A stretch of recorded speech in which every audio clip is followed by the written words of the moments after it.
Senhor José Roberto Martinelli, que atuava antes como analista de qualidade sênior e hoje ele se dedica a ser um motivador de vida.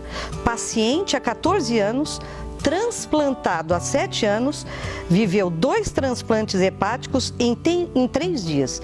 E essa é o início da história que ele vai contar pra gente daqui a pouquinho. Imagina. Pela aula. Agora, Martinelli, é sua vez de contar a sua história. Deixei pro fim, assim, né, para dar uma força aí no nosso programa, e até porque é difícil a gente ter aqui alguém que possa contar a sua história, né? Então, foi muito bom você ter vindo, agradeço demais, agradeço, doutora, aí por ter dado essa oportunidade da gente trazer você. E queria que você contasse, uma coisa, sabe, Martinelli, porque eu sou professora de filosofia e na filosofia o tempo é um conceito complicado, porque o tempo nem sempre é o tempo do relógio, são os 5 minutos que passou. É aquele tempo que vive da gente e que 5 minutos é uma vida. É algo que a gente não tem ideia do que passa, a não ser quem passa. Sim. E eu queria que você contasse um pouco disso, de como foi toda essa sua luta, né? Pra gente, pra quem nos vê. Sim. Eu aprendi em filosofia, né? Que tempo é relativo, de acordo com o que você está vivendo. Eu lembro que meu professor, ele fez, inclusive, uma experiência com a gente. Ele pediu para segurar um palito de fósforo aceso, né? E ele foi queimando até o ponto de começar a sentir calor e ter que soltar. E isso teve um tempo, ele calculou no cronômetro. E depois ele me colocou ajoelhado, né, em cima de uns grãozinhos de milho, ao mesmo tempo. E aí ele falou que essa diferença, né, quando você está sentindo dor, quando você está vivendo um momento de prazer, depois ele pegou e me deu um sorvete para mim comer no mesmo tempo. Então, existe uma diferença. Eu ficaria comendo sorvete 1 hora, né? Porque é bom. E às vezes, quando a gente está vivendo uma situação difícil, o tempo demora mais. O tempo dentro do hospital para o paciente é uma eternidade, né? O tempo numa fila dessa é uma eternidade. Eu descobri que estava doente no melhor momento da minha vida, né? Quando você se descobre jovem, fazendo faculdade, né? Se sentindo bonito, apesar de não ser muito bonito, mas assim, se sentindo bonito, né? Igual o Marquinhos, fazendo academia e tal. Então, vivendo essa vida acelerada, né, da juventude. E aí, de repente, num único exame, você descobre que a situação é toda complicada, que o teu corpo vai se deformar, porque como o meu problema foi hepático, existia uma série de fatores que externalizar isso, né? Ascite e outras coisas, ficar todo amarelo, né?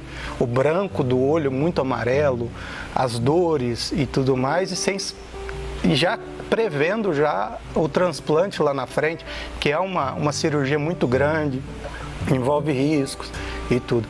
E nesse período eu fiquei ouvindo, né, notícias ruins durante 7 anos, né? Internações, cadeira de roda e tudo nesses 7 anos pareceu durar uma vida toda. Até chegar o dia do transplante, receber aquela notícia mais maravilhosa do mundo, né? Ter um doador compatível e eu entrar na anestesia e dormir. E é lógico que para mim aquele sofrimento acabou no momento da anestesia, mas para minha família continuava, porque depois do primeiro transplante deu errado, né?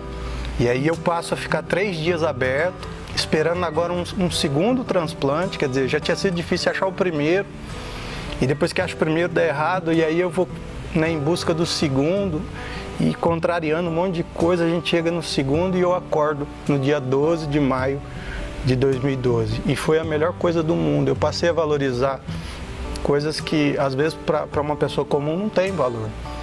A doutora Daniela falou, a pior coisa do mundo é você ver uma pessoa com sede e não poder tomar água, né? Eu vivi situações dessa, não poder comer, né? Muita coisa do que eu comia parecia que não tinha gosto. me deram, até hoje eu lembro do sabor de uma vitamina de goiaba que me deram. Foi a minha primeira refeição depois que eu voltei. E parecia que aquilo era a coisa mais deliciosa do mundo, né? 7 anos me privando de muita coisa. Só que eu não desprezo esses 7 anos que eu fiquei doente. Porque na minha juventude, tudo, eu toda a vida busquei para mim. E é o que a maioria das pessoas fazem. A gente trabalha, a gente corre atrás e tudo buscando para si, né? Eu estava buscando uma carreira sólida, eu estava buscando um salário maior e tudo. Então tudo estava centralizado na minha pessoa. Depois desses 7 anos eu esqueci de mim durante muito tempo. E quando eu volto depois dos transplantes, eu entendi que não basta viver só para si, né? Se as pessoas tivessem essa consciência de que a gente não vive só para a gente, a doação seria algo comum. Se a gente tivesse a noção de que mesmo depois de morto você pode, né, mudar a história de pessoas, né, a gente seria doador já desde criança. Não seria essa luta, essa corrida contra o tempo, não seria esse sofrimento para muita gente. Eu, na fila, eu cheguei a ver muitas pessoas que não tiveram a oportunidade que eu tive. Eu cheguei muitas vezes nas salas que a gente era recebido, de chegar eu ia lá de segunda a sexta e chegar na segunda, conversar, conhecer a história da pessoa, e na sexta-feira ele não está mais lá. E aí quando você pergunta, a enfermeira fala assim, ele não aguentou, faleceu essa madrugada. Não aguentou a espera. Então você começa a repensar muita coisa. Eu ainda doente, eu ainda consegui casar, né? Eu achei uma mulher assim fantástica que casou comigo assim numa situação que mulher nenhuma ia casar. Barrigudo, né? Aquela barriga inchada, amarelo, doente, todo mundo falando que ia morrer, eu casei. Ela deixou de ser minha esposa para ser minha enfermeira pessoal. Ela me dava comida na boca, trocava minhas fraldas. E diante disso tudo, a gente esperou ainda muito tempo para realizar um sonho nosso, que era ter filho, né? Quando a gente namorava, eu escolhi o nome da minha filha. E aí depois de tudo isso, eu ainda descobri ainda que tinha uma certa dificuldade ainda para ser pai e tudo. E hoje eu falo que o maior presente que eu tenho na minha vida hoje é poder ouvir, né, pai da boca da minha filha. Poder acordar todo dia e ver ela olhar no meu olho e falar para mim assim que ela me ama, né? Eu falo que isso me faz sair do papel de paciente, né, por alguns momentos e ser o homem mais feliz e mais realizado do mundo. Posso não ter conseguido conquistar tudo aquilo que eu buscava de forma acadêmica, profissional e tudo, a minha vida parou, né? Mas, por outro lado, eu consegui fazer outras conquistas que são muito mais nobres e que, se eu morrer amanhã, com certeza morreria feliz. Eu falo que a música, né? Hoje a gente teve o prazer de estar ouvindo aqui, mas a música, ela é a trilha sonora da nossa vida. Pode reparar que sempre que você ouve uma música, você lembra de determinado momento da tua vida. Eu era jovem, eu namorava. A música de quando a gente se conheceu. Algumas músicas fizeram parte da minha vida, umas tristes, outras felizes, mas todas elas, né, embalaram aí a minha história. Hoje eu faço questão de contar minha história, seja em vídeo, escrevo muito hoje, né? Eu compus algumas coisas a respeito desses momentos, porque eu falo assim, eu só vou ter a oportunidade de viver isso uma vez. Então eu tenho que fazer não só bom uso da vida, mas também da morte, né? A gente falou no início que é um tabu falar de morte, as pessoas realmente têm medo. Nas minhas palestras eu falo muito de morte, né? Mas da morte como uma forma de conquista.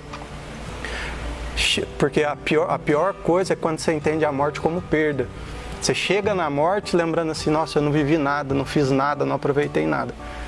Hoje eu tenho a oportunidade de falar assim, eu fiz tudo, eu conquistei tudo, né? Eu fiz o que estava no meu alcance para fazer. Então, quando você entende dessa forma, a morte passa a ser só um momento só. Muito, muito bonito, viu, Martinelli? Eu acho que você é um ser iluminado, E você sabe disso, né? Mas as pessoas que me cercam são as pessoas mais iluminadas ainda. Eu falo assim, que eu sou o resultado disso tudo aqui. Eu ia me corrigir. Eu acho que não só você, como a equipe, né? Vocês são realmente iluminados.